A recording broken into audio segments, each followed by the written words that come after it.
Hey everybody, Ryan here, Ion Capital Solutions. Today I'm here with Christopher Van Buren, and we want to talk to you about expert consultation. All right, Christopher, thank you so much for being with us today.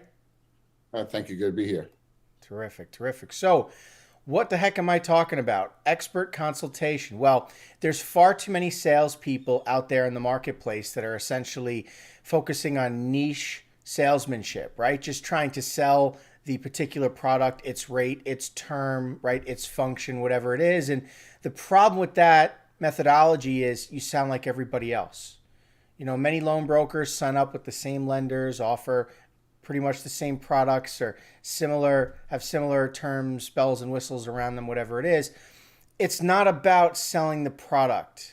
It's about consulting with the business, the individual, the investor, whatever it is, whoever it is you're funding, and trying to diagnose whatever their issues are, whatever their needs are. Not just today, not their immediate needs, but long term. Anyway, this is a topic that Christopher and I have both gone over in detail, and I thought would be a great conversation for us to share and help existing and new and aspiring brokers pick up on really kind of what can separate you from the pack. So, Christopher, you do a terrific job of filling up your pipeline and just making sure that you have a consistent book of business. And it seems every client that you fund again and again and again. What's your secret? What is it that you're doing that's allowing you to kind of have that long-term relationship? It comes down to how I treat them in the beginning. Again, I approach people not in the sense of an order taker, and I immediately position myself and gain control in my conversations by really being an advocate for them and really breaking down what are they trying to do and understand that we have an investor and I look at his track record. um, I need to be talking after I've done my initial quantitative, qualitative stuff, is really finding out what are they looking to do and how they're looking to build their business and how I'm that right partner that can help them through that process. So when I'm doing the deal that we're working on, I'm already talking about, well, what else do you have, down the line. A lot of my clients I set up with exposure limits, and so I'm starting out brand new guys. I'm like, look, I'm gonna give you $500,000 buying capacity. I'm gonna give you $3 million worth of buying capacity. Let's talk about how you're going to utilize and put that money out there in the marketplace and utilize it. So I'm not just happy enough saying, oh, well, yeah, I got a $500,000 limit. I'm like, okay, well, how do we go about spending that money sooner than later? I generally tell people during that pitch, the first time I'm setting up with a banking relationship, it may take us 3-4 weeks to get everything done. But once we get past that point, I'm knocking down my turn times within 2 weeks. And one of those abilities is while we're in process doing this deal and the bank's got your whole file opened up, let's submit another property and let's start talking about bringing that to fruition at the same time. So again, anybody who maybe has done 1, 2, 3 projects, I can confidently say I can show you how to double your production because I'm already giving you the keys to the castle in the Right, beginning. right. Absolutely, absolutely. An analogy I use a lot when talking to new brokers is, or even existing brokers who are niche. For instance, somebody pushing equipment financing, somebody who's pushing merchant cash advance, and just kind of staying in their corner. What happens when you come up against a mature business? I mean, imagine for a second Christopher and I competing with each other for the attentions and affections of a business. Let's call it a construction group, right? And I'm Captain Equipment Finance, right? So I'm going to call them up and I have the best equipment financing out there. My equipment financing somehow better than everybody else's equipment financing. Our rates are lower, our terms are longer, whatever it is. I don't sound different than anybody else. I'm just another person soliciting, trying to push them on a product, holding up a for sale sign. Whereas Christopher is going to dive way deeper. He's going to say, hold on a second. So you guys are a construction group, right? How do you function? Is it residential properties you're focusing on? Is it commercial properties you're focusing on? Who owns these properties? Is it you? Is it somebody else? Do you have an existing portfolio? What is your, how do you operate, right? Are these renovations or these new construction projects? Diagnosing if there's any issues in the business, understanding what the needs are of that business long term. Now, most mature construction groups have investment portfolios. So they're going to need money on the investment side, right? Bridges and cash out refis and a purchase and rehab or some commercial, some residential. Maybe their models buy and hold and they're looking to get a long-term mortgage, whatever it is. They have that side, but then there's the construction side, right? Sure, they need equipment financing, but most construction groups have a lot of contracts, either government contracts, right? Long-term contracts with clients. They can leverage those contracts for financing, right? Funding, whatever it is. We can issue lines of credit on the investment side, the business side. So the point I'm trying to make is niche salesmanship really only gets you so far, and it kind of puts you in the same box as everybody else where you sound like everybody else, opposed to what Chris is talking about. I mean, he understands how to receive that first time client, how to get them established and set up, and then establish a long-term relationship and address all of their needs, and that's a big difference, right, from your average broker. And that's what people have to understand, and not many people talk about. I mean, think about it. If you're watching this video right now and you had a great client, you thought you had a deal, it looked like they were a shoe-in, you even pitched an offer, but they just never called you back. Why? It's because they talked to Christopher, or they spoke to somebody like him who understood their long-term needs, who understood how to properly consult, who offered all the products in the marketplace, not just a single product. Anyway, I'm sure this resonates with you, Christopher, and more often than not, you're having these conversations. Let me ask you a question. What are some of the mistakes that you may be seeing, Christopher? Oh, I see you stepped away from the screen for a second. There you go. What are some of the mistakes that you're seeing from some of our students as they try and conduct surveys with clients?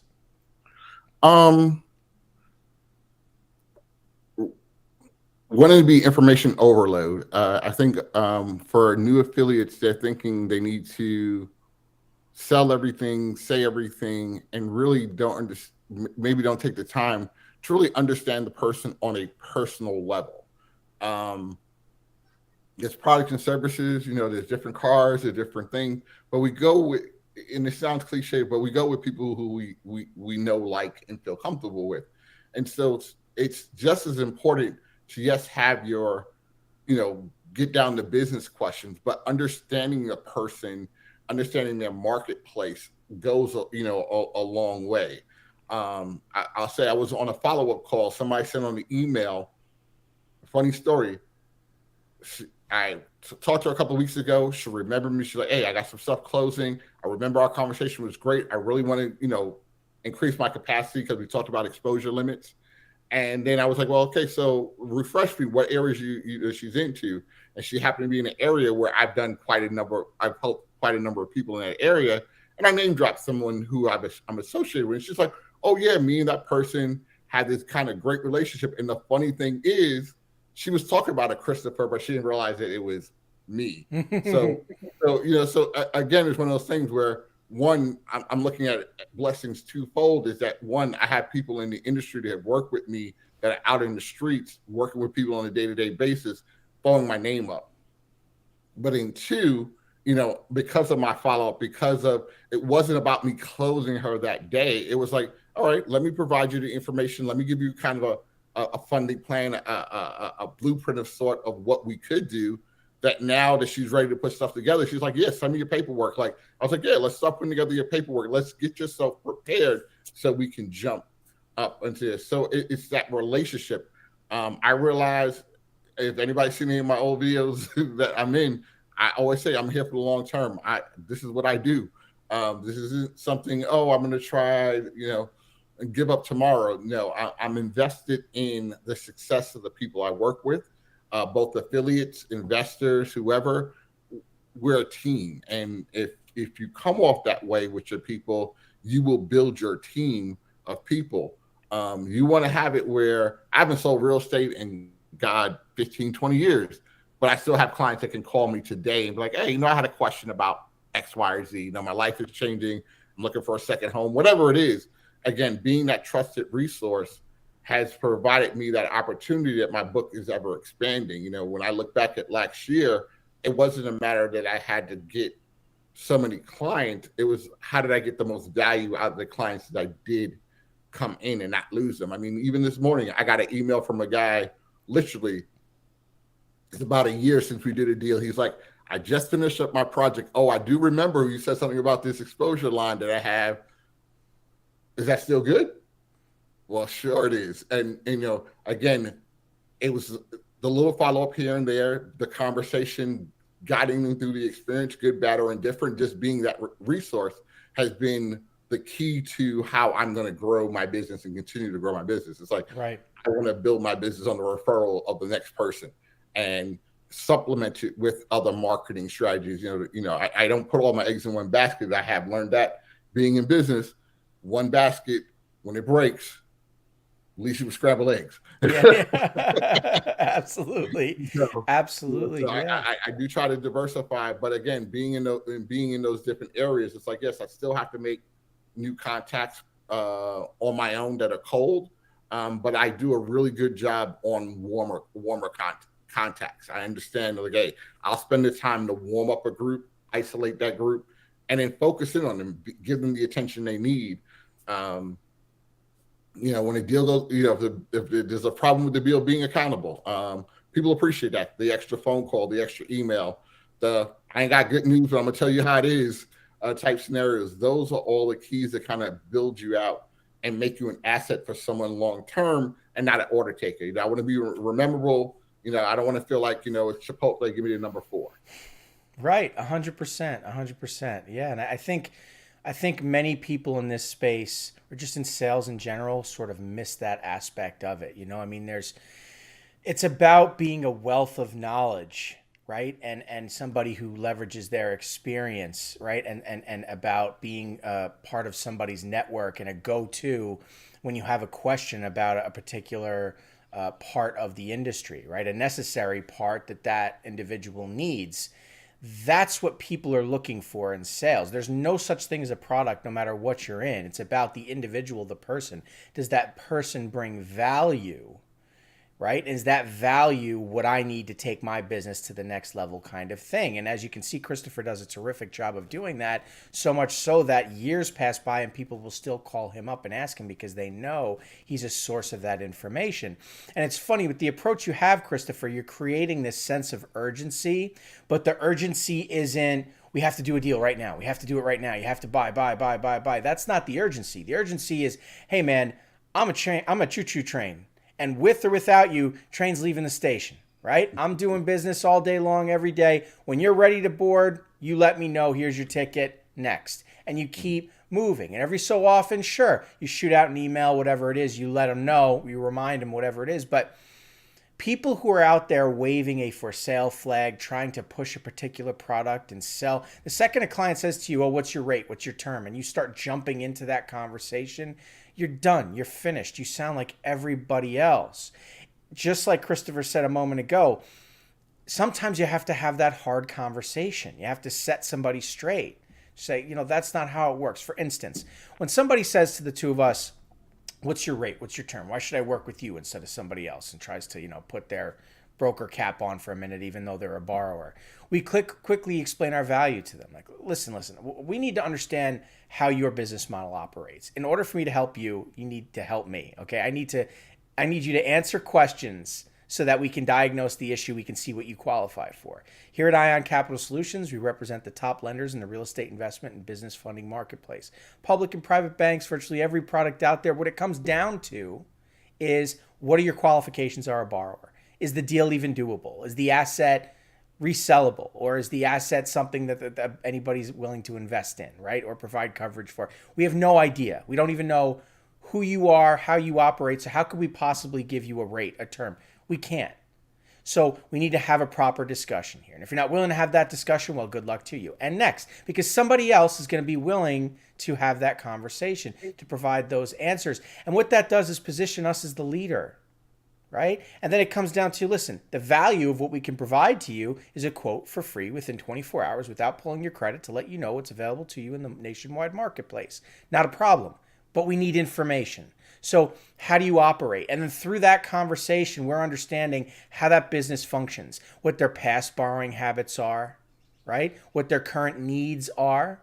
And that lets us know what we can do in the future. It allows us to prepare. And through building that relationship, we're arming ourselves with information. and we're providing a plan. So when it's time to finally provide true value and offer the quote or put together the financial plan, whatever it is, we sound different than anybody else and we come correct because we're informed. But if we run our mouths and we don't listen to the client, we don't gather the information we need, all we're doing is holding up a for sale sign, and you're doomed when you do that. You're absolutely doomed, right? So another thing I think that's important to talk about, Christopher, and we had mentioned this when we discussed this last week, was having a healthy flow and funnel of leads, right? And people to talk to. And many brokers, when they start out, they kind of want to know everything, how every single product works, right? How the game works itself. They want to set up the website and the perfect logo and sign up with lenders and do all the things they think that it takes to be a successful broker. And then they open up their gates and nothing happens. There's no business. Deals aren't funding. They don't know what to do. They start spending money on leads and going wild and crazy and deeper and deeper and deeper into the hole they go. And I think a great analogy for this is, imagine all of us as brokers are fishermen, right? And we essentially stand by the river, right? We're tossing our bait in there. We're pulling out fish all day long, right? Well, here at Ion, we practice multi-platform lead generation. In other words, we don't pay for water, right? The river flowing. We don't pay for that water. It's just flowing. We know where to go. We have the fish finder. We toss our line in the water and we're pulling out fish left and right, okay? But imagine if you're buying leads, you're paying for water. And you don't know if there's going to be fish in there or not. How long can you keep that water running before you go out of business? Right? And then when it comes time to actually fish and you find some interest, you find a client, how do you know you didn't pull a boot out of the riverbed and not an actual fish? Mm-hmm. Right? If you're not qualifying, if you're not underwriting, if you don't understand how your products work, how to qualify a client, whether or not they qualify based on their financials, their affordability, the asset, its resellability, whatever it may be, you have no chance of making money in this industry. And so this is another thing I think people really don't understand, right? And Christopher, when new students come in here and you and I are kind of having a conversation with them about how to get started, the first thing we talk about is them setting up their marketing campaign, right? Getting that healthy flow of water going. And yet a lot of them kind of don't want to do that, right? They just want to sit back and pull out their notebook and take some notes and ask questions, but they're not active, right? Can you elaborate? It's I always find that kind of interesting. But even, we talk multi-platform approach. I think people really have to maybe do a better job diagnosing what really is a lead. There's data, which is done through, we have organic methods that we collect data in. We have paid methods that are data points and stuff like that. But everybody thinks that, I got leads. That's not the lead. That's the data. And literally, you have to take your source of gathering your correct buyer profiles, and now you need to segment that raw data into lead categories or lead buckets. And that's where people kind of drop the ball. They're all like, okay, well, what about, how do I do a portfolio? How do I do a mobile park? And it's not really, it's just, how do you take the data, that massive amount of data, no matter how you do it? Because some people, they're going to pay for a name, telephone number, email address, just to save them time. Like, look, I ain't got time to prospect organically. Let me just buy some names. But then they're like, I got leads. You bought data. And so it's not until you take that data and say, okay, now let me reach out to that data. That's why I need my marketing system set up, have a way of doing that consistently, that now I'm turning that data and I'm creating leads, and I'm now putting them in the right buckets. Is this a hot lead? Is this a lukewarm lead? Are they dead, are good for the trash? And once you do that, you got this big pool of just raw data. You now have smaller buckets. And then your life is literally about, okay, I'm working bucket A and bucket B and trying to throw people in bucket C. So A is, they're ready right now. I'm going to do everything. Let's build a relationship. Let's give them the information. Let's make it happen. The other people I'm nurturing, I'm educating, I'm staying in touch with, because what I realize is if you're looking for money today in the real estate market, you will be looking for money tomorrow in the real estate market. It's the one commodity that you're always going to need. We sell money, but we need to identify who needs that money, and we can only sell that money to people who qualify for those services. And that's our job of any use of data, is to find out, can I get them in bucket A, bucket B? And if they don't fit into bucket A or bucket B, I need to just put them in the discard pile. And no one seems to want to take that opportunity. And so they got these massive lists there. Oh, I'm doing all the emails, but they have no idea what that data equates to. And without doing that one step of sorting and understanding that's data and what a lead is, this is where they're going to find that friction, and then they wind up burning out. They're going to spend money hand over foot, but still don't have a way of vetting the data, making the data, pulling out the gold, or pulling out the gem. Refining the person, the relationships. And again, I build one relationship at a time, and I've been doing this successfully for a while now, and it works. I mean, the people I deal with, I've talked with for a number of years. I mean, I'm still that person. I'm still the guy that, hey, when your brother calls you, like, hey, Chris, I was looking at something today, and what do you think about it? He's not an investor, but he knows, hey, if that's the area I know somebody can handle it. And once you do that, you will find a lot of success in this endeavor or any endeavor that deals with sales in any way, shape, or form. Absolutely. It's a great point. I made a lot of great points there, actually. And I think, and this is sort of a shot at our competitors, there's a lot of quote unquote training programs out there that are telling new prospective brokers or people who are interested in becoming brokers that, hey, all you have to do is find an interested party who says they want money, collect a few months bank statements and application, forward to a lender, and congratulations, you're a loan broker. And so it's spreading this misinformation that that's what loan brokering is, and it's not. A borrower is looking for funding. They don't know what options are available to them, so they inquire. Your job as a broker is to be the go-between your lender partner and that borrower. But you're not just an extension of the borrower, where you also have absolutely no idea what to do, and you just forward that deal to a million lenders and hope that the deal works out. That's then you're used to your applicant, right? And so we're professionals in our own right. We need to understand how to qualify, how to underwrite. We're not just trying to fit a square peg through a round hole. It doesn't work like that, and I think that really is lost on a lot of people, and it may not necessarily be their fault. I mean, I talk to people on the phone every day who are interested in joining our program with horror stories of how they come from other programs. They spend thousands. I literally got off the phone with a woman yesterday who spent $100,000. Now, I won't name drop the program because I don't want to put a negative video out again against anybody, but $100,000 she spent on one of these programs. She never funded a single deal. She was given broken bits of information. They didn't care whether or not she succeeded. It was just, hey, if it looks expensive, if it sounds expensive, it must work. So let me pay them a lot of money so that I can get a working business. And guess what? It didn't work. I talked to another gentleman who spent $40,000, pulled it out of his 401k. A year later, no deals funded. Why? It's the same thing Christopher was just discussing. Data equals intelligence equals money. Data does not equal money. The leads that you buy are not really leads. It's just data. You need to sift through that and figure out where the lead is. Make no mistake about it. We are in a riverbed sifting through the mud trying to find the gold.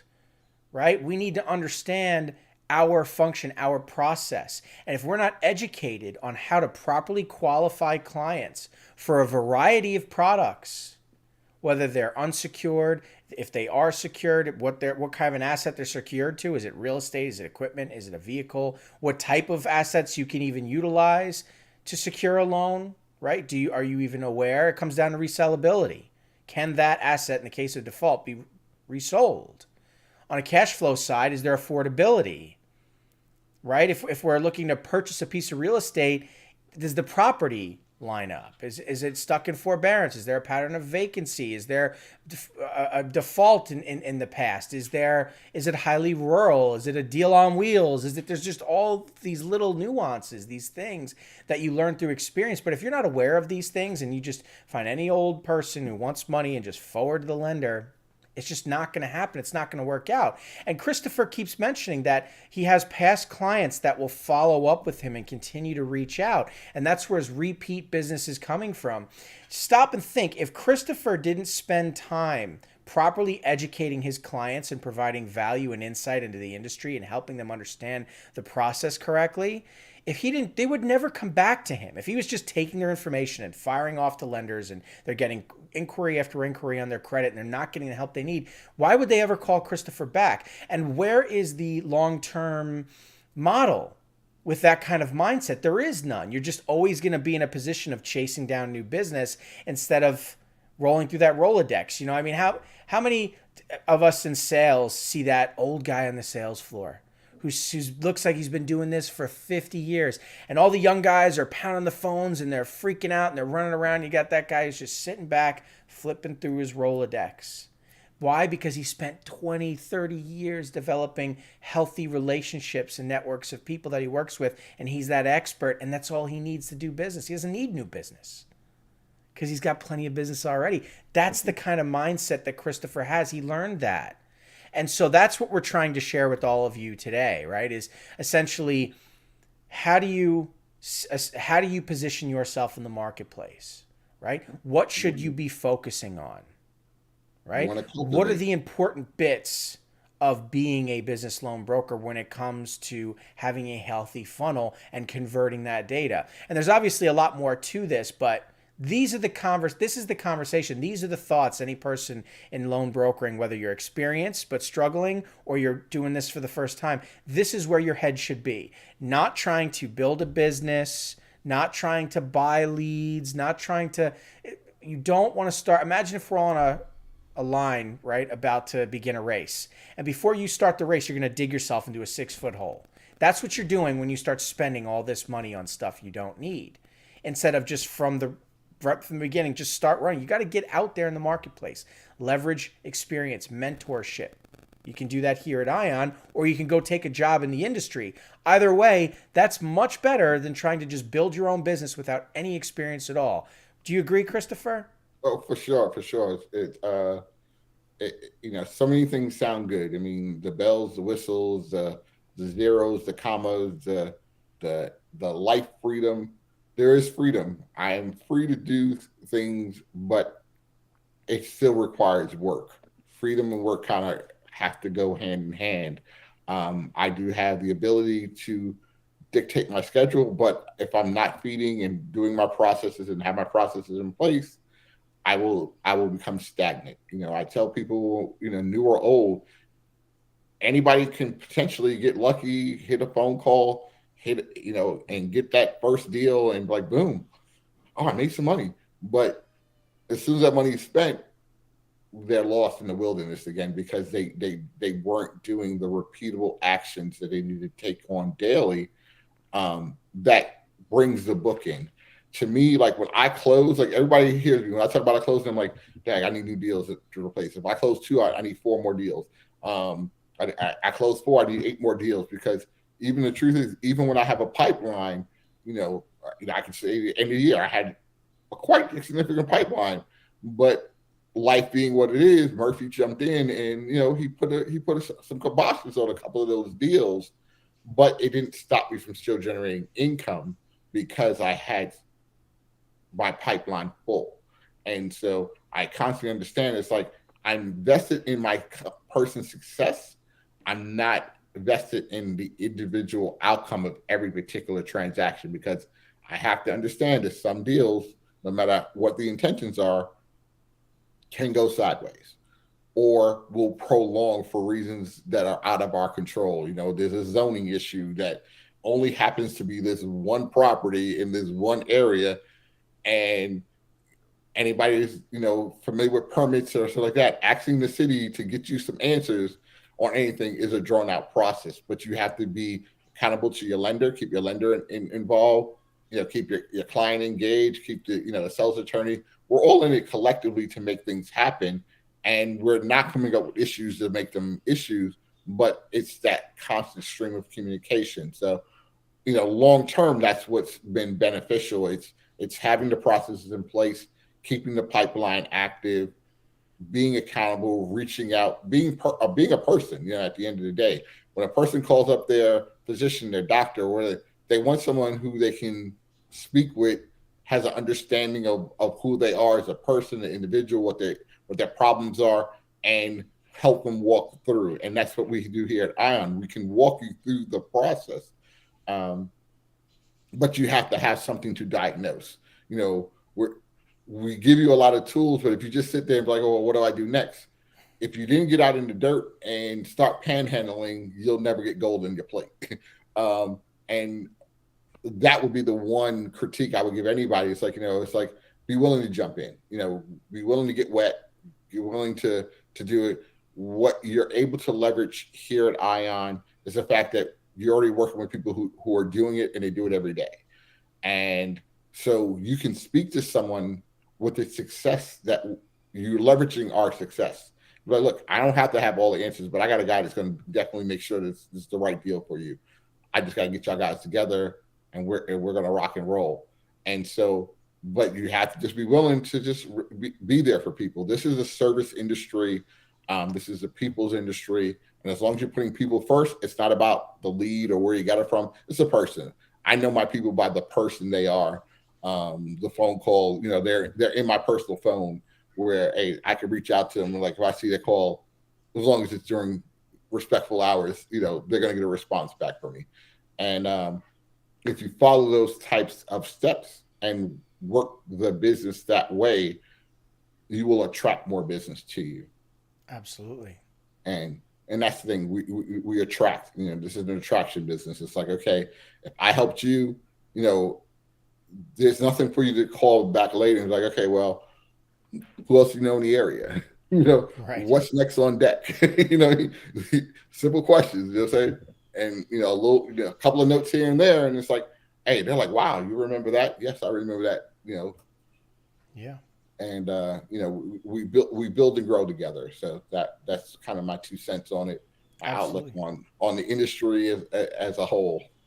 Absolutely. Well, you're getting it from a terrific source, everybody. I mean, Christopher, to me, really encapsulates what it is an experienced broker should be doing, what their mindset should be, and how they should be functioning. So if you want to be that person, if you want to be that finished product, don't try and reinvent the wheel. The wheel's already been invented, right? Leverage a mentor, just like Christopher. You join ION, Christopher could end up being your mentor. And what you're able to do is learn from experienced individuals, just like Christopher said, who do this every single day, and learn how they function and operate so that you can function and operate in the same way, and you will achieve success, right? If you want to get the results successful people have, just copy what they do and you'll get those same results. It's really straightforward, but if you just take the basic description of a business and how it operates and then try and figure it out for yourself, it's not that you can't do it. It's that the cost of trial and error, the cost of time, and the actual monetary cost is just outrageous. Don't do that. Expedite the journey.